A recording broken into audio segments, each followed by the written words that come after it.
ინოჩი ბევრი ჩამოყალიბებულია თუ ვინ უნდა იყოს საქართველოს მომავალი პატრიარქი გარედან არავის ჩავრევთ ბოდბელი ეპისკოპოსის ქადაგება ხოლო რუის ურბნისის ეპარქიის მიტროპოლიტმა იობმა დღეს განაცხადა რომ საქართველოს ეპოქალური ცვლილებების ზღვარზეა მოგესალმებით ვიწყებთ TV პირველი შაბათის საღამოს ეთერს ზუსტად 2 საათში ნოდარ მელაძე და გამომძიებელი ჟურნალისტები ექსკლუზიური ამბებით რომელსაც სხვაგან უბრალოდ ვერ მოისმენთ ნოდარ საღამო მშვიდობისა. საღამო მშვიდობის საქართველოს დღევანდელი ქადაგებები ამბიონიდან მრავალი მსქმელი იყო განსაკუთრებით მეუფე იაკობის საპატრიარქოს გავლენიანი ეპისკოპოსი ილია მეორის გარდაცვალების შემდეგ მედიასთან არ კონტაქტობს ოფიციალური მიზეზი მძიმე მარხვის დასრულების შემდეგ ვილაპარაკებ უთხრა არაერთხელ ჟურნალისტებს მეუფე იაკობმა თუმცა შაბათსა და შაბათს ან კვირასა და კვირას შორის ის მაინც საუბრობს ამბიონიდან და კონკრეტულ მინიშნებებს აკეთებს. მეუფე იაკობის დღევანდელ ქადაგებას თუ ყურადღებით მოусმენთ, მათი ადრესატი სავარაუდოდ ქართული ოცნება და მართველი ელიტაა. ნუ ჩაერევით, თავით დაგვანებეთ, გვაცადეთ. დაახლოებით ეს იყო სტრიქონებს შორის ამოსაკითხი მეუფე იაკობის ქადაგებიდან. წმინდა სინოდის ხმაურიანი განცხადებებით ცნობილ წევრს, როგორც ჩანს, მთავარი სათქმელი შემონახული აქვს მით უმეტეს სინოდის მეორე რაუნდისთვის, რომელიც სავარაუდოდ 24 აპრილს პატრიარქის 40-მდე ერთი დღით ადრე უნდა გაიმართოს. გუშინ საპატრიარქოს ოფიციალურმა წარმომადგენელმა ანდრია ჯაღმაიძემ დაასახელა ეს თარიღი, თუმცა მოგვიანებით ჟურნალისტებთან გამოვიდა და თქვა, რომ არ მიიღოთ მოცემულობად, რომ მაინც და მაინც სინოდის მეორე რაუნდი 24 აპრილს გაიმართებაო. რა უნდა გადაწყვეტოს სინოდმა 24 აპრილს? პირველი და უმთავრესი, ეს არის პატრიარქობის კანდიდატის ასაკი. ანუ ახლა მიდის მსჯელობა რაზე? 1995 წლის მართვა გამგეობის დებულების თანახმად საქართველოს კათოლიკოს პატრიარქად შესაძლოა დასახელებული იყოს უმაღლესი მაღალყოველთმგდელოესი ეპისკოპოსი 40-დან 70 წლამდე. ახლა სინოდმა უნდა გადაწყვეტოს, როგორ წაიკითხოს ჩანაწერი 70 წლამდე. ანუ ის, ვინც 70 წლის არის, მაგრამ ჯერ არ შესრულებია 71 წელი, თუ 70 წელს პლუს რამდენიმე თვე, ეს უკვე იმას ნიშნავს, რომ ის ვეღარ მიიღებს პატრიარქის არჩევნებში მონაწილეობას. ეს როგორც ჩანს მეტად მტკივნეული თქვა, კი ბატონო, ეს როგორც ჩანს ძალიან სერიოზული თემა, იმდენად რამდენადაც სინოდის შიგნით, იმდენად რამდენადაც ვიდრე გაიმართებოდა გუშინდელი სინოდის ხდომა, მანამდე დაგვიანოსა ჩვენ საპატრიარქოს საზოგადოებასთან ურთიერთობის სამსახურმა გუშინდელი სინოდის ხდომის შესახებ და გვითხრეს, რომ აქ განიხილებოდა ზუსტად ეს საკითხი განათლების საკითხთან ერთად. ანუ რეალურად დაანონსება ასეთი იყო, რომ ჩვენ გუშინ უნდა გაგვეგო რა ასაკობრივი დაშვება იქნებოდა პატრიარქის არჩევნებში და ასევე განათლების თემასთან მიმართებაში რა გადაწყვეტილებას მიიღებდნენ, მაგრამ ისე დასრულდა გუშინდელი ხდომა, რომ არც ასაკის ცენზისა და არც განათლების თემა გადაწყვეტილი არ ყოფილა და გადაიდო. ნოდარ, აქ რატომ არის მნიშვნელოვანი მაყურებელს უთხრათ ასაკის თემა მნიშვნელოვანი, იმიტომ რომ წმინდა სინოდში არსებობს მაღალი რეპუტაციით, დიდი გავლენებით და დიდი მხარდამჭერით ცნობილი საჩხერისა და ჭიათურის ეპისკოპოსი მეუფე დანიელი. ის არის ახლა 70 წლის, მაისის ბოლოს 19-ში უსრულდება 71 წელი და ახლა ბჭობის და განხილვის საგანია, რომ მეუფე დანიელი შეიძლება თუ არა დასახელებული იყოს პატრიარქის ერთ-ერთ კანდიდატად. სხვათა შორის ანდრია ჯაღმაიძემ, რომელიც საპატრიარქოს პრესსამსახურის ხელმძღვანელი არის, გამოცემა ტაბულასთან საუბრის დროს მისი პირადი მოსაზრება გამოთქვა, რომ 70 პლუს რაღაც თვეები ეს იმას ნიშნავს, რომ 70-ზე მეტის არისო. ანუ მეუფე დანიელი ამ ლოგიკით ვერ მიიღებს მონაწილეობას პატრიარქის არჩევნებში, მაგრამ ფაქტი არის, რომ ეს პოზიცია, ეს მოცემულობა გუშინ წმინდა სინოდის წევრების, მიტროპოლიტების მხრიდან არ იყო გაზიარებული, იმიტომ რომ გადაწყვეტილება არ იყო ამ თემაზე მიღებული. ეს თემა გადაიდო და გუშინ გადაწყვეტილება არ მიუღია სხვა შორის სინოდის გუშინდელ ხდომას ესწრებოდა დმანისისა და აგარაკტაშილის მთავარეპისკოპოსი მეუფე ზენონი, რომელიც დღეს ჩემი ერთ-ერთი მთავარი სტუმარი იქნება ამ გადაცემაში და მეუფე ზენონი ალბათ მოგვიყვება უფრო მეც ვიდრე ჩვენ სინოდის ხდომის დასრულების შემდეგ გაკეთებული განცხადებებიდან გავიგეთ. ზოგადად მეუფე ზენონს ახასიათებს ცოტა უფრო გახსნილი საუბარი, ცოტა უფრო მეტი გულწრფელობა და ვნახოთ რას მოგვიყვება ის სხვა შორის, როდესაც ჩვენ შემდეგ აგვიხსნეს რა საკითხების განხილვა მოხდა გუშინდელ სინოდზე, იქ იყო ასეთი რამ ნათქვამი, რომ სხვადასხვა ეპისკოპოსებმა დააფიქსირეს საკუთარი მოსაზრება და მათ შორის იყო დასახელებული სწორედ ზენონ იარაჯული, ანუ რა თემასთან მიმართებაში იყო, არ ვიცი ეს დისკუსია, აზრთა სხვადასხვაობა, საკუთარი პოზიციის დაფიქსირება, ამ ყველაფერს ჩვენ შევეცდებით პასუხები გავცეთ მეუფე ზენონთან ერთად და ნოდარ შენ წეგან საუბრობდი ბოდბელი ეპისკოპოსის დღევანდელ ქადაგებაზე და მან თქვა ხაზგასმით ჩვენი ეკლესია არის საიმედო ხელში, არავის არ სჭირდება არც მთავრობის დახმარება, არც ოპოზიციის. ეს მინდოდა რომ დამეკონკრეტებო. აქ ძალიან მნიშვნელოვანი იყო მეუფე იაკობის გზავნილები. ის ყოველთვის ცდილობს, რომ მინიშნებებით ილაპარაკოს და ძალიან მნიშვნელოვანია მის სათქმელში სტრიქონებს შორის ამოიკითხო ხოლმე რეალურად რა ჰქონდა მრევლისთვის სათქმელი. შენ უფრო გაქვს გამოცდილება მეუფე იაკობთან ინტერვიუების აღების, მე თუ არ ვწდები არასდროს მქონია მასთან ინტერვიუ, ამიტომ როდესაც ამბობ რომ მას ერთ-ერთი ყველაზე რთული რესპონდენტია. აზრის გამოთქმა შემიძლია გენდო ამ შემთხვევაში როგორც გამოცდილს მასთან ინტერვიუების აღება. მასთან ინტერვიუ ყოველთვის მოითხოვს ჩაჭიდებულ საუბარს, იმიტომ რომ რთული რესპონდენტია ერთ-ერთი ინგა სხვათა შორის გუშინ სინოდის ხდომაზე ჩვენ ვერ მოვისმინეთ სინოდის განჩინებაში, რომელიც გორისა და ატენის მიტროპოლიტმა მეუფე ანდრია გვაზავამ წაიკითხა გადაწყვეტილება განათლებასთან დაკავშირებით. რა წერია სინოდის 1995 წლის მართვა-გამგეობის დებულებაში? აქ წერია, რომ პატრიარქობის კანდიდატს უნდა ჰქონდეს საღვთისმეტყველო განათლება, წერტილი.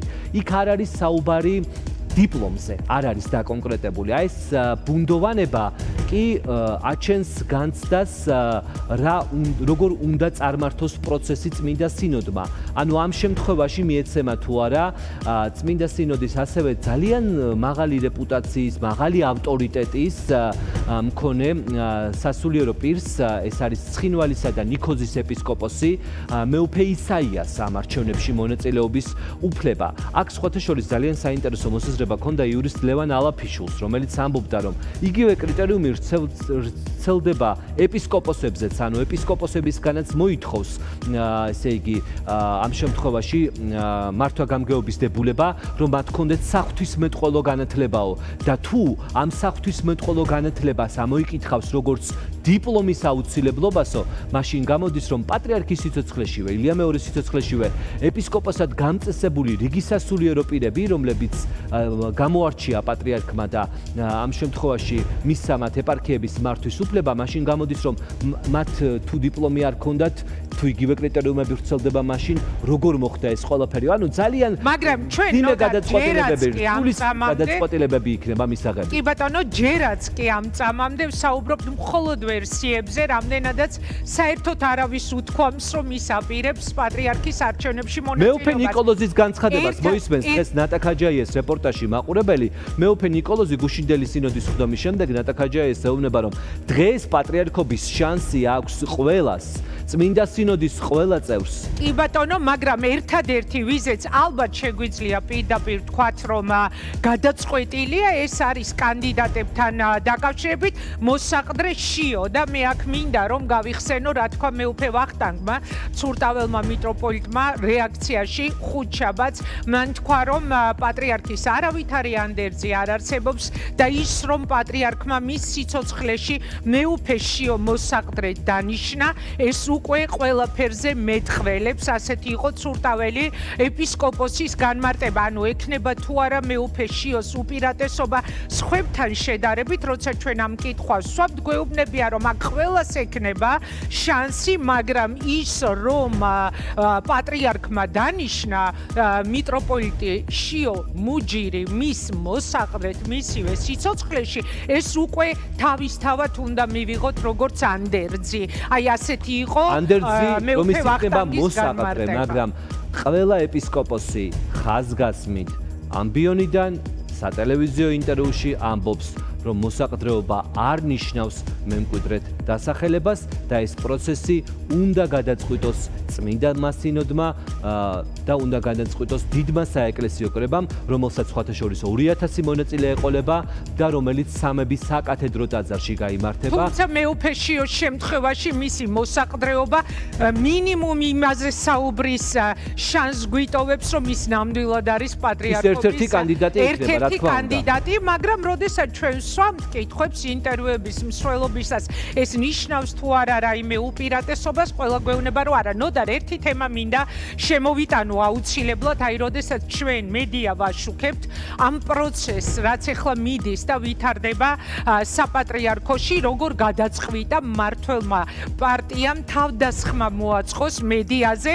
დღეს ვოლსკი, მანამდე პაპუაშვილი გუშინ ამბობდა, აკეთებდა განცხადებას ონლაინ მედიის წინააღმდეგ, TV პირველსაც დაესხა თავს და თქვა, რომ მთელიო გაშლილი აქვთო კამპანია იმისთვის, რომ მოახდინონ დისკრედიტაციაო სხვადასხვა სასულიერო პირების და ზოგადად ეკლესიის. ახლა მე მაქვს კითხვა ბატონ პაპუაშვილთან, სად ნახა, სად ამოიკითხა ან პაპუაშვილმა, ან მისმა რომელიმე თანაგუნდელმა მედიის მხრიდან ეკლესიის და საპატრიარქოში მიმდინარე პროცესების დისკრედიტაციის მცდელობა.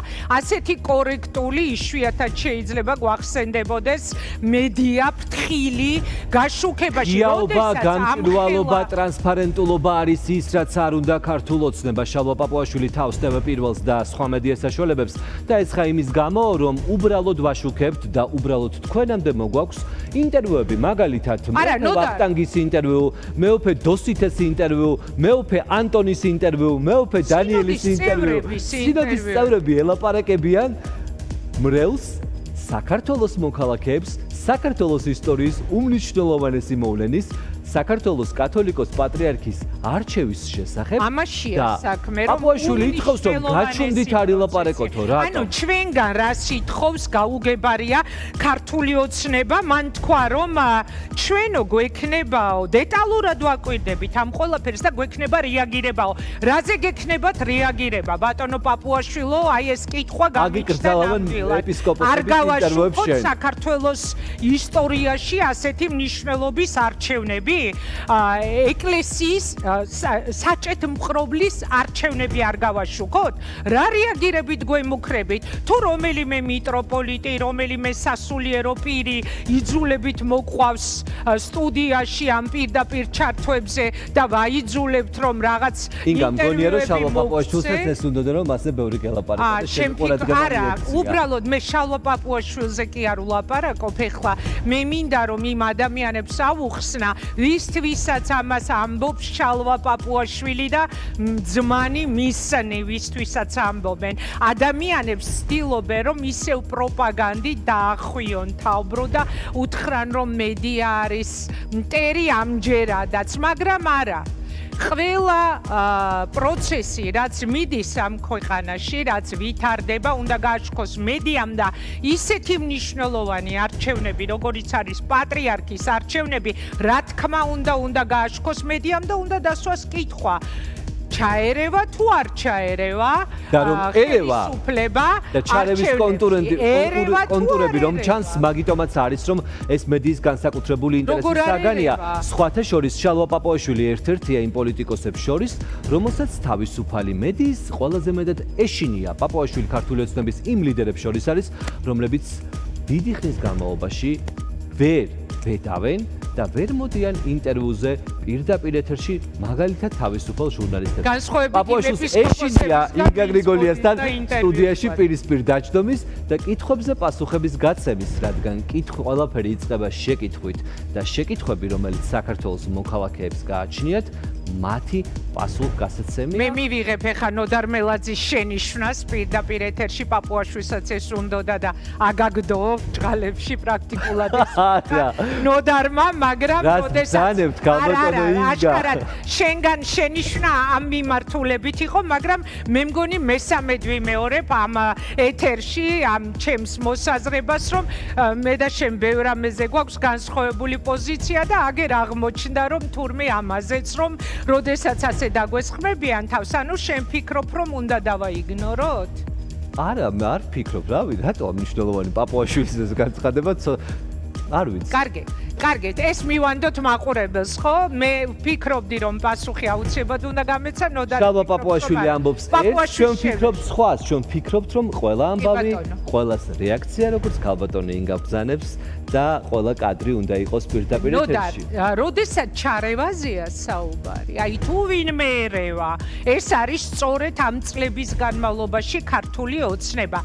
შენი წინა შაბათის გამოძიებაც და იმის შეხსენება საქართველოს მოსახლეობისთვის თუ როგორ ერეოდა მთელი ამ წლების განმავლობაში ამას ადასტურებს და კრებსები, აბა სხვა რა იყო, თუ არა შალვა პაპუაშვილი წარმოადგენს პოლიტიკურ ძალას, შალვა პაპუაშვილი წარმოადგენს პოლიტიკურ ძალას, რომელიც მიტროპოლიტებს, ეპისკოპოსებს, მღვდლებს, სტიქაროსნებს, მონაზვნებს საძინებლებში შეუძრა და სუსისფაილებით დასტურდება, რომ დაუყენა სათვალთვალო კამერები, უსმენდა უკანონოდ, უთვალთვალებდა და მათ პირად ცხოვრებას ხელყოფდა 80,000-ზე მეტმა ფაილმა გამოჟონა სახელმწიფო უსაფრთხოების სამსახურიდან და შალვა პაპუაშვილი სწორედ მღვდლების, მონაზვნების, ეპისკოპოსების, მიტროპოლიტების,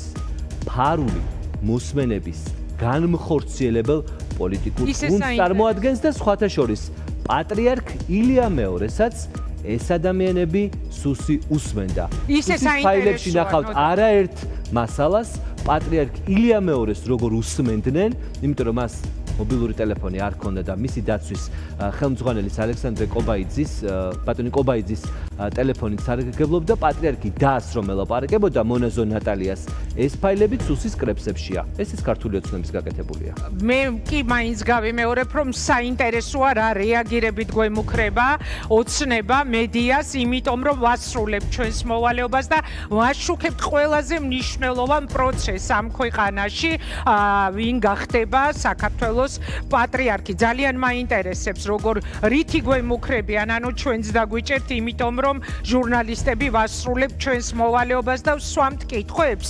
ისე დაგვიჭერთ, როგორც ეხლა ციხეში გყავთ გამოკეტილი უამრავი ადამიანი, ეს საინტერესოა. ხო, ერთი თემა მინდა რა შემოვიტანო ციხეში გამოკეტილი ადამიანების კვალ კორუფციაზე დაჭერილ ხალხს, სოციალური დახმარება რომ სჭირდება, უკიდურესად რომ უჭირს იმ ხალხისთვის ხარჯზე გაკეთებული ფულის გამო დაჭერილ ხალხს, გირაოთი რომ უპირებენ გამოშვებას.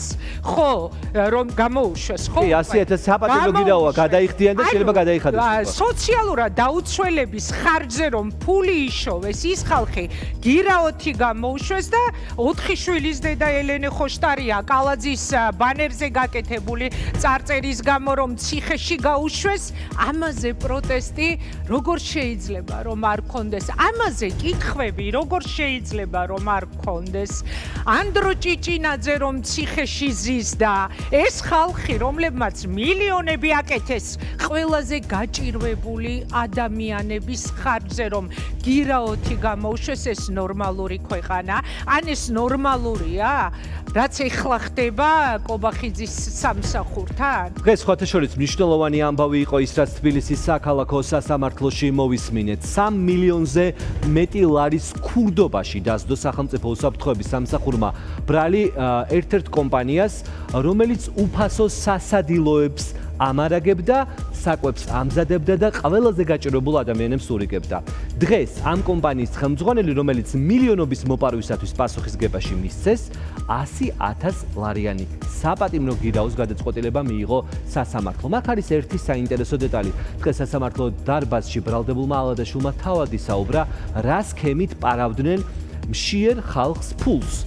მოკლედ, პირობითად ხელოვნურად იზრდებოდა სოციალური სასადილოების ბენეფიციართა რაოდენობა. მაგალითად ამბობდნენ, რომ დღეს სასადილოში 15 ულუფა იყო დასარიგებელი. რეალურად არიგებდნენ 10, მაგრამ აქ ყველაზე მძიმე ამბავი არის ის, რომ უფასო სასადილოებში არ იღებენ უფასოდ საკვებს ყველანი, ვისაც ამის საჭიროება და სურვილი აქვს. არსებობს მომლოდინეთა სია. ანუ ხალხი დგას და ელოდება, როდის ჩაწერს გამგეობა უფასო სასადილოთა სიაში, რომ ამ ადამიანებმა საარსებო საკვები მიიღონ. ირკვევა და ბევრს ეუბნებიან, რომ ადგილი არ გვაქვსო და ირკვევა, რომ ადგილები ხელოვნურად იყო გაბერილი, ამ ფულს იპარავდნენ და ადამიანები მშიერირჩებოდნენ პირდაპირ მნიშვნელობით, იმიტომ რომ ამ სასადილოების სიაში ვერ ეწერებოდნენ. დღეს საღამოს 8 საათზე მოგიყვებით, რის გამო გაგიძურდა თქვენ დენი, ვის შემოაქვს საქართველოში ელექტროენერგია, რამდენ პროცენტს ამატებს და თუ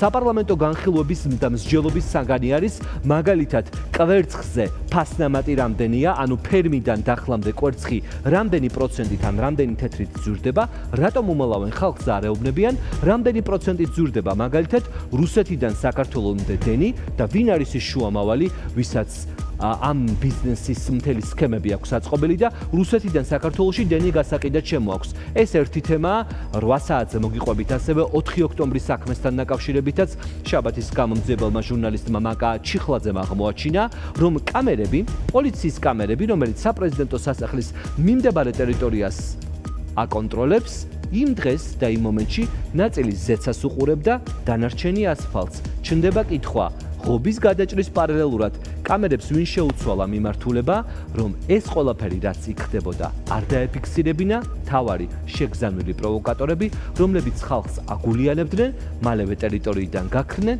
ადამიანები კი ციხეში აღმოჩნდნენ. ძალიან საინტერესო შაბათის ეთერი გელოდებათ. კიდევ ერთი თემა, რომელიც აუცილებლად უნდა შემოვიტანოთ ჩვენ საუბარში, როგორც აღმოჩნდა საგარეო საქმეთა სამინისტროში, როგორ გაიმართა ირანის ელჩთან შეხვედრა, რომლის ინიციატორიც იყო საქართველოში ირანის ისლამური რესპუბლიკის ელჩი ალი სეიდ მოჯანი, ხო? და რა უსწრებდა მთელი კვირის განმავლობაში ამ ყველაფერს წინ. მე ახლა ცოტა ხანში გადავალ უკვე საუბარს დავიწყებ გივით არგამაძესთან, პარლამენტის თავდაცვითი კომიტეტის ყოფილ ხელმძღვანელთან, რომელიც სხვათა შორის სწორედ ირანის გამოყავდათ სულ ცოტა ხნის წინ სუსში გამოკითხვაზე მიყვანილი, მთელი კვირა რა ხდებოდა, ამაზე მინდა რომ ვისაუბროთ, ანუ რუბიოს და კობახიძის სატელეფონო საუბარი, რომელსაც მოყვა ირანის ელჩის პირველი განცხადება, შემდეგ თბილისის საერთაშორისო აეროპორტში რამშტაინის ბაზიდან აფრენილი ამერიკული სამხედრო საჰაერო ძალების თვითმფრინავის დაშვება, შემდეგ კახაკალაძის გამოსვლა, რომელიც არ არის უბრალოდ მხოლოდ მერი, ის არის ქართული ოცნების გენერალური მდივანი, რომელმაც დაანონსა სავარაუდოდ აპრილში გარღვევა და ამერიკის შეერთებულ შტატებთან ურთიერთობების გადატვირთვა, წულუკიანმაც ამაზე მიანიშნა, მაგრამ განსაკუთრებული იყო კალაძე 2 დღის განმავლობაში ამაზე საუბრობდა და ისევ მორიგჯერზე ალი სეიდ მოჯანის ახალი განცხადება, რომლითაც გავიგეთ, რომ თურმე საქართველოს საგარეო საქმეთა სამინისტროში შედგა ეს შეხვედრა და მეორე განცხადება, რომელიც ექსპერტებმა ორივე განცხადება მიიღეს როგორც მუქარა. იმიტომ რომ აქ მთავარი ამბავი, ინგა, ძალიან საინტერესო აქცენტები გქონდა შენ, აქ მთავარი ამბავი არის შემდეგი.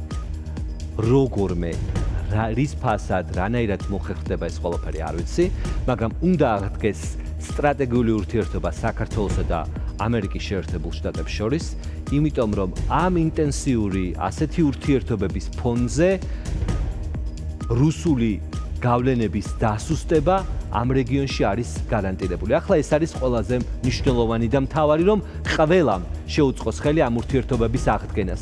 დანარჩენს შემდეგ. შენ საინტერესო ინტერვიუს გისურვებ.